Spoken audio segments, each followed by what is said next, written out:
दोस्तों, साल 2024 में बांग्लादेश में एक ऐसा इनकलाब आया जिसको हम मॉनसून रेवोल्यूशन के नाम से जानते हैं।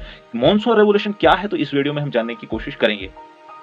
दरअसल रिजर्वेशन और कोटा सिस्टम जो बांग्लादेश में लागू था, उसमें यूथ के साथ बहुत अन्याय हो रहा था, इनजस्टिस हो रहा था। उसके खिलाफ पूरी की पूरी जो यूथ थी, वो गवर्नमेंट ऑफ बांग्लादेश शेख हसीना के खिलाफ हो गए और उसको तख्ता पलट करने पर मजबूर कर दिया। हुई एक बात। 2025 की बात है कि फिर नेपाल जैसे मुल्क में केपी शर्मा ओली की सरकार का तख्ता पलट हुआ। उसमें देश की यानी नेपाल की इकोनॉमिक इंस्टेबिलिटी थी, जिसके कारण उसको इस्तीफा देना पड़ा, क्योंकि वो नहीं संभाल पाया वहाँ की उस सरकार को, वहाँ के उस इकोनॉमिक क्राइसिस को, और वहाँ का यूथ उसके खिलाफ हो गया, और जिसको हम जेन ज़ी के नाम से जानते हैं। लगे हाथों जेन ज़ी वो एज फैक्टर के हिसाब से उस ग्रुप की एज में बच्चे हैं जो 1997 से लेकर 2002 तक जिनकी डेट ऑफ बर्थ है।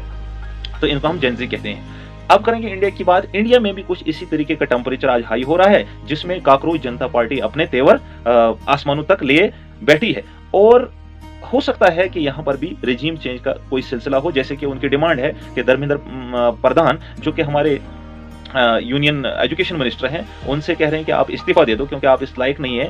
आपकी इस टेन्योर में बहुत बड़े-बड़े नेशनल एग्जाम का पेपर लीक हो रहा है। नीट जैसा एग्जाम, सीबीएसई जैसा बोर्ड एग्जाम, एसएससी जैसा एग्जाम, इन सब में धांधली हो रही है। जब यूथ का फ्यूचर दांव पर लगा हो, तो फिर ये बात तय है कि उनके अंदर तो वो टेम्परेचर, वो तापमान ज़रूर बढ़ेगा, जिससे वो ये चाहें कि वो तख्ता पलट भी कर सकते हैं। क्योंकि जब इतने देशों में हमने देखा, तो ये भी पॉसिबल है।